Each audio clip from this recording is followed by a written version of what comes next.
Teman-teman, baca firman Tuhan wajib setiap hari. Amin. Halo teman-teman, baca firman Tuhan wajib setiap hari. Amin. Salam, selamat pagi dan salam sehat buat kita semua. Kembali kita baca firman Tuhan di hari yang ke-157, 5 Juni 2024, diambil dari buku Mazmur pasal 145 ayat yang ke-17. Lagu pujian dari Daud. Inilah perikop daripada pasal 145.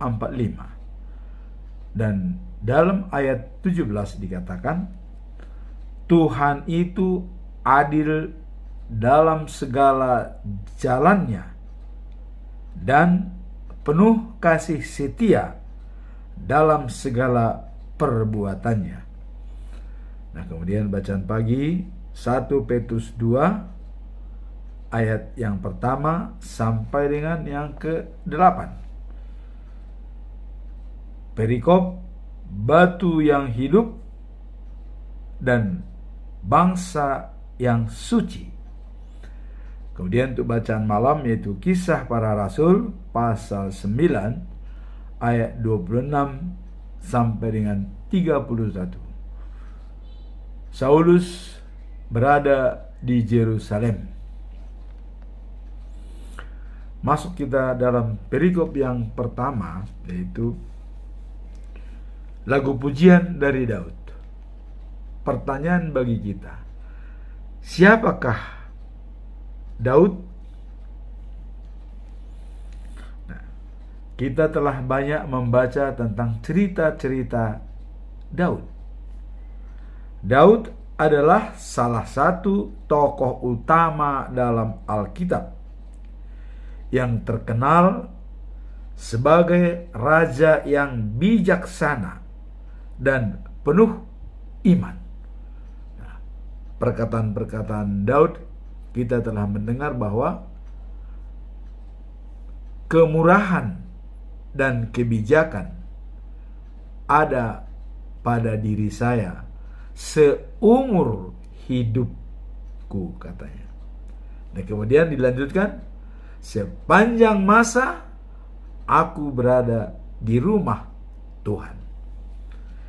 Inilah makanya Daud sebagai terkenal salah satu tokoh utama dalam Alkitab, yang terkenal sebagai raja yang bijaksana dan penuh kasih. Ia juga dikenal sebagai penulis banyak di dalam Mazmur, dalam kitab suci Mazmur. Dalam Mazmur 119 ayat 105, firman-Mu itu pelita bagi kakiku dan terang bagi jalanku. Nah, ini yang disebutkan oleh Daud. Nah, jadi dalam arti petunjuk-Mu lah pelita bagi kakiku dan terang bagi jalanku. Kira-kira begitu maksudnya pernyataan Daud tersebut. Jadi pelita bagi kakiku dan terang bagi jalanku. Jadi pelita dan terang itu memang hampir sama, tapi pelita itu adalah merupakan penuntun dia. Tapi kalau sudah terang bagi jalannya, itu terang dari Allah. Kira-kira begitu ya. Daud seorang raja yang dipilih oleh Allah sendiri dan dikenal karena kebijaksanaannya, ya, serta iman yang tinggi. Dalam Mazmur 78 ayat 70, ya. Ia tak hanya seorang raja, tetapi juga seorang pengembala yang penuh kasih, ya. Jadi raja dari seorang pengembala. Jadi penulis Mazmur dalam Alkitab dalam pasal 78 ayat 70 sampai 71, yaitu dipilihnya Daud hambanya. Jadi ini Allah yang mengatakan, dipilihnya Daud hambanya diambilnya dia dari antara kandang-kandang kambing domba untuk, dengan tujuan apa? Untuk menggembalakan Yakub, ya, umatnya, dan Israel miliknya sendiri. Jadi Yakub umatnya dengan keturunan 12, ya. Nah, kemudian bangsa Israel ini adalah merupakan miliknya sendiri. Kemudian kita masuk dalam perikop lagu pujian Daud. Daud berkata, "Aku hendak mengagungkan Engkau." Dalam Mazmur 100 ayat 1 sampai 2 dikatakan begini, "Bersorak-sorailah bagi Tuhan, hai seluruh bumi. Layani Tuhan dengan sukacita. Datanglah ke hadapannya dengan nyanyian." Jadi Daud sudah mengatakan, ya, bersorak-sorailah bagi Tuhan, hai seluruh bumi, ya. Layanilah Tuhan dengan sukacita. Datanglah ke hadapannya dengan nyanyian, bahwa Tuhan itu adil dalam segala jalannya dan penuh kasih sayang. Dan inilah ayat hari ini, Mazmur 145 ayat 17. Tuhan itu adil dalam segala jalannya dan penuh kasih sayang. Nah, kemudian kita masuk dalam bacaan pagi yang diambil dari surat Petrus yang pertama, pasal yang kedua, ayat 1 sampai yang 8. Di sini dikatakan adalah batu yang hidup dan bangsa yang suci. Nah, bagaimana pengertiannya dari perikop tersebut? Batu yang hidup dan bangsa yang suci. Pengertian batu yang hidup dan bangsa yang suci, ya, ini adalah merujuk kepada konsep dalam Alkitab. Ini merupakan konsep dalam Alkitab yang menggambarkan hubungan antara umat Allah dengan Yesus Kristus sebagai dasar iman. Inilah pengertian batu yang hidup dan bangsa yang suci, ya. Jadi merupakan suatu konsep dalam Alkitab yang menggambarkan hubungan antara umat Allah dengan Yesus Kristus sebagai dasar iman. Apa itu batu penjuru atau batu yang hidup? Batu yang hidup adalah melambangkan Kristus sendiri, ya, yang diakui sebagai dasar teguh bagi iman dan bagi semua umatnya.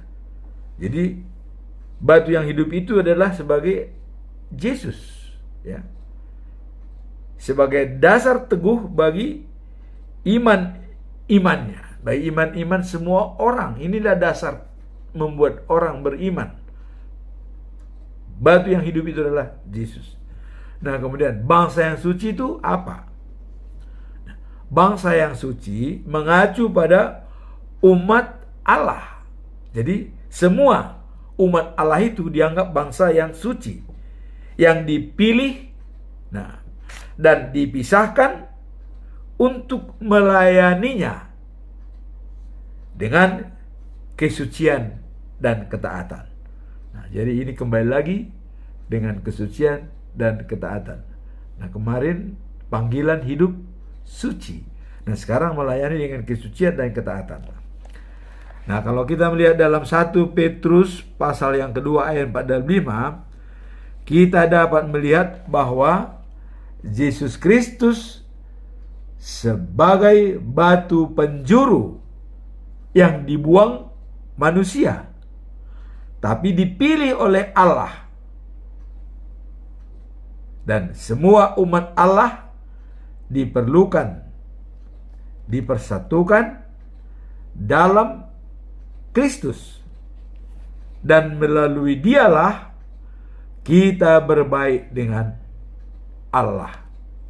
Nah, jadi melalui dialah kita berbaik dengan Allah. Artinya batu penjuru itu ialah Yesus. Dalam 1 Petrus 2 ayat 4 dan 5. Nah, jadi batu penjuru itu ya manusia membuangnya, tapi dia dipilih oleh Allah. Ya, dipilih oleh Allah sebagai perantara yang menyatukan manusia bersama dengan Allah. Nah, kalau kita lihat dalam Yohanes 14 ayat 6 dikatakan, akulah jalan dan hidup, ya. Tidak ada seorang pun yang sampai ke Bapa tanpa melalui aku. Berarti dialah yang mempersatukan kita dengan Allah. Dialah jalan dan hidup. Nah, dengan demikian terdapat hubungan erat antara batu penjuru, ya, Kristus, dan bangsa yang suci, umat Allah. Nah, jadi sudah terjawab, sudah batu yang hidup dan bangsa yang suci. Jadi batu yang hidup itu adalah Kristus, dan bangsa yang suci itu adalah umat Allah. Allah berkata, aku telah memilih sebuah batu berharga, yaitu Yesus Kristus. Nah, dan itu sudah dinyatakan waktu Yesus selesai dibaptis oleh Yohanes Pembaptis. Begitu dia bangun dari air, langit terbuka dan ada merpati, ya, bentuk merpati datang di atasnya, ya. Nah, inilah anak kesayanganku, ya, dan aku sangat mengasihinya dan dia menyenangkan hatiku, kata Allah. Jadi sudah diaku, langsung dikatakan inilah anak kesayanganku, dia menyenangkan hatiku. Nah, di sini dikatakan tadi, aku telah memilih sebuah batu berharga atau Yesus Kristus yang kulemparkan di Sion sebagai batu utama. Nah, ini Allah mengatakan, Sion itu Tuhan mengatakan adalah tempat tinggalku selama-lamanya. Jadi batu penjuru itu nanti akan berada di Sion. Nah, dan orang yang percaya tidak akan dikecewakan. Jadi kalau orang yang percaya kepada dia tidak akan dikecewakan.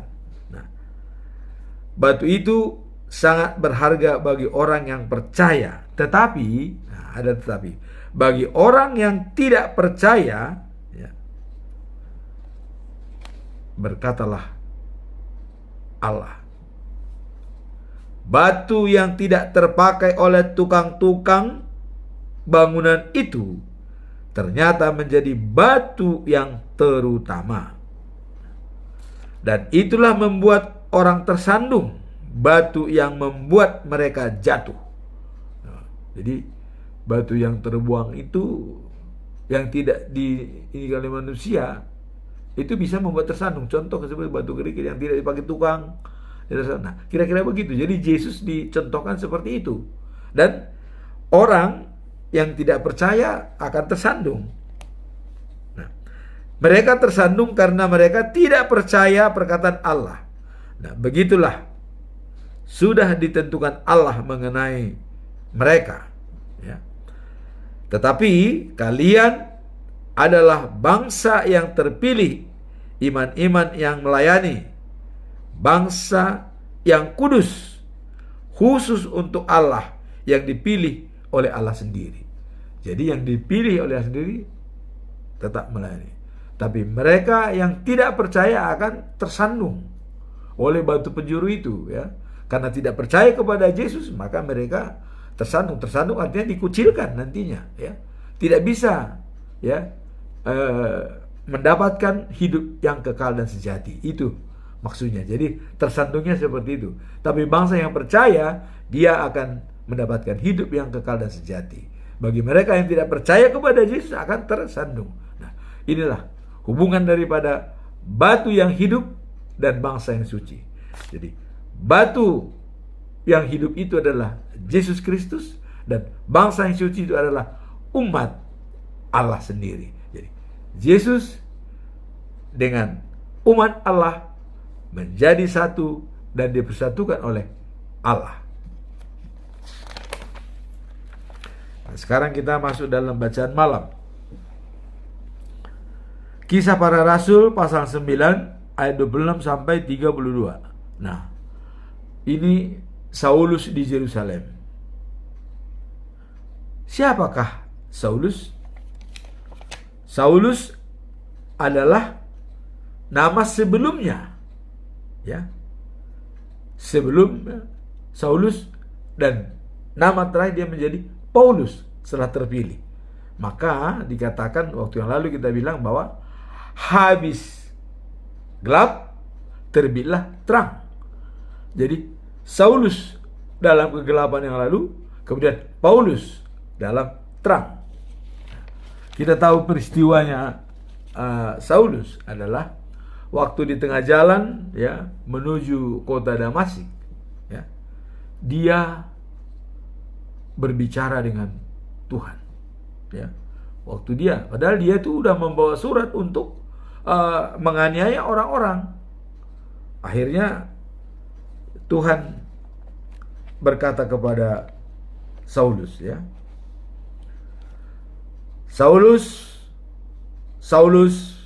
Nah, jadi sebelum pembicaraan itu, pertama ada sinar yang tiba-tiba, ya, dan dari langit memancar di sekeliling Saulus. Jadi sekeliling Saulus memancar, ada sinar yang datang, ya. Nah, sehingga Saulus jatuh ke tanah. Dia jatuh begitu datang sinar. Nah, terus ada mendengarkan suara, ya. Tapi pengikut-pengikutnya atau teman-teman yang lain itu tidak mendengar. Tetapi tidak melihat, tapi mendengar. Namun Saulus langsung melihat, ya. Kemudian ada pembicaraan.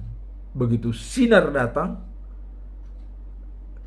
mendengar suara yang sangat terngiang di kupingnya. Saulus, Saulus, apa sebabnya engkau menganiaya aku? Saulus bertanya, siapakah engkau? Kemudian Yesus menjawab, akulah Yesus yang engkau aniaya. Tetapi sekarang bangunlah dan masuklah ke kota. Yesus pergi.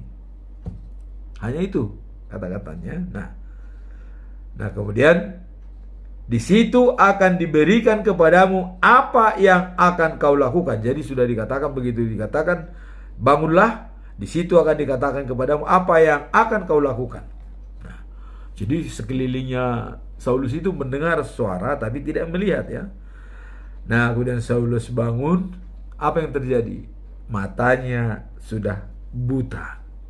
Nah, 3 hari lamanya dia buta dan dia tidak makan dan tidak minum ya. Kemudian di Damasik ada seorang pengikut Yesus yang namanya Ananias. Nah, kemudian Yesus berkata kepada Ananias, Ananias, nah, itu kira-kira katanya. Ananias, saya Tuhan, katanya. Kemudian Tuhan berkata, ayolah, berangkatlah sekarang, pergilah ke rumah Judas. Nah, tapi Judas ini bukan Judas Iskariot ya. Judas itu adalah anak daripada Yakobus ya, salah satu rasul. Nah, pergilah ke rumah Judas di jalan lurus. Jadi dari tempat dia ada jalan lurus, di situ ada Judas dan di situ ada orang-orang ya.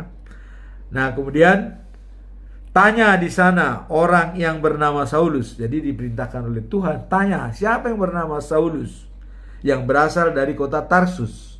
Ini supaya jelas mereka melihat. Nah, kemudian orang itu sedang berdoa katanya. Mereka sedang berdoa ya. Dan dalam pengalaman dan dalam penglihatan ia melihat seorang laki-laki. Jadi pada saat berdoa dalam penglihatan katanya mereka melihat seorang laki-laki yaitu bernama Ananias datang kepadanya supaya dapat menyembuhkan Saulus, membuka ininya. Kemudian Ananias menjawab, Tuhan, saya sudah mendengar dari cerita-cerita orang tentang dia banyak menganiaya di Yerusalem ya, dan malah minta izin kepada imam-imam untuk menganiaya orang-orang yang percaya kepadamu. Ini kata Ananias.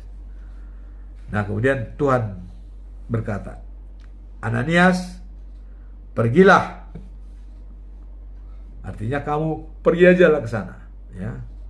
Enggak usah lagi pikiran lain. Sebab aku telah memilih dia untuk melayani aku supaya ia memberitakan aku kepada bangsa-bangsa lain yang tidak beragama Yahudi dan kepada raja-raja serta kepada umat Israel juga. Nah, jadi Yesus mengatakan, saya telah memilih dia ya untuk melayani saya, kata Yesus ya, supaya ia memberitakan aku kepada bangsa-bangsa lain, juga kepada Yahudi ya.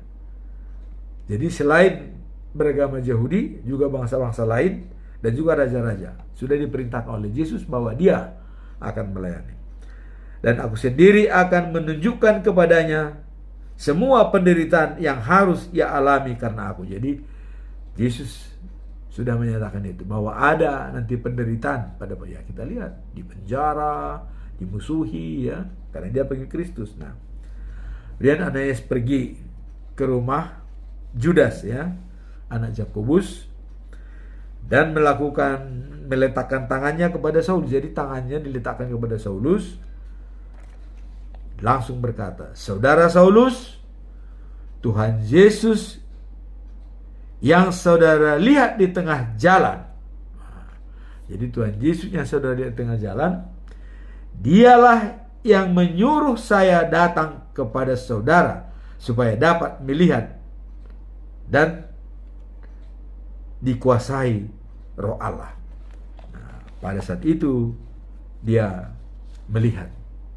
Maka ya, dia mulai mengajar di Damasik ya. Jadi Saulus dapat mengajar di Damasik ya. Nah, kemudian pada perikop kita ini, setelah kejadian itu, dia pergi ke Yerusalem, hendak bergabung dengan pengikut-pengikut Yesus yang ada di sana. Nah, tapi mereka ketakutan. Kenapa? Karena latar belakang Paulus itu adalah membenci orang Kristen. Ya. Mereka masih belum percaya benar kalau dia sudah bertobat gitu. Tapi datang Barnabas, ya, dibawa dia kepada rasul-rasul dan dijelaskan dia sudah bertobat, dia sudah pengikut Yesus, dia sudah akan memberitakan firman Tuhan.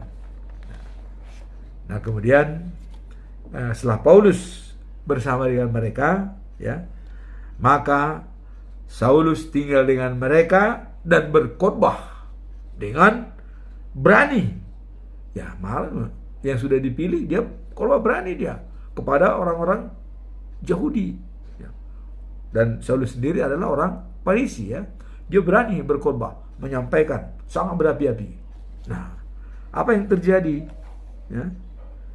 Nah, setelah dia berdebat dan berbicara dengan orang-orang Yahudi, ya, yang berbahasa Yunani, ya, tetapi apa yang terjadi? Mereka berusaha untuk membunuhnya. Nah, karena berusaha untuk membunuh Saulus, dengan adanya perdebatan orang-orang Yahudi tadi, mungkin mereka benci. Kenapa kok dia tadinya dia teman kita, tahu sekarang kok pengikut Tuhan? Kira-kira begitu. Nah, jadi mereka membenci. Nah, akhirnya ketika orang-orang percaya mengetahui tentang rencana-rencana mereka, nah, maka, ya, mereka membawa Saulus ke Kaisarea, kemudian mengirim dia ke Tarsus, tempat asalnya. Maka dengan demikian, ya, Paulus pulang ke Tarsus dan dia aman. Nah, maka dari situ apa yang terjadi di jemaat seluruh Judea, Galilea dan Samaria menjadi tentram, ya. Nah, dibantu oleh Roh Allah dengan takut pada Tuhan. Jadi jemaat-jemaat itu, ya, bertambah kuat dan bertambah banyak. Inilah pekerjaan daripada Roh Kudus, ya. Nah, sehingga demikianlah bacaan firman Tuhan pada pagi hari ini, ya. Yang pertama tadi adalah doa Daud, nyanyian Daud, ya, lagu pujian dari Daud bahwa Tuhan itu adil dalam segala jalannya dan penuh kasih setia dalam segala perbuatannya. Maka tadi dikatakan pelita pada kakiku dan terang bagi jalanku. Itulah daripada Daud. Nah, kemudian tadi dikatakan batu penjuru itu adalah Yesus, batu yang hidup, dan bangsa yang suci itu adalah umat Allah. Nah, kemudian pengalaman daripada Saulus yang dipilih oleh langsung Yesus Kristus sehingga memberitakan firman Tuhan, sehingga tadi kita lihat hasilnya semakin banyak percaya jemaat yang di Galilea, Samaria, ya, Judea, ya, semua menjadi tentram dan bertambah kuat karena bantuan Roh Allah. Semoga firman Tuhan pada hari ini membawa berkat bagi kita dan menguatkan iman kita untuk selalu percaya dan taat kepada Tuhan sebagai hakim yang terakhir dalam life after life, the news of Jerusalem. Amin. Tuhan berkati.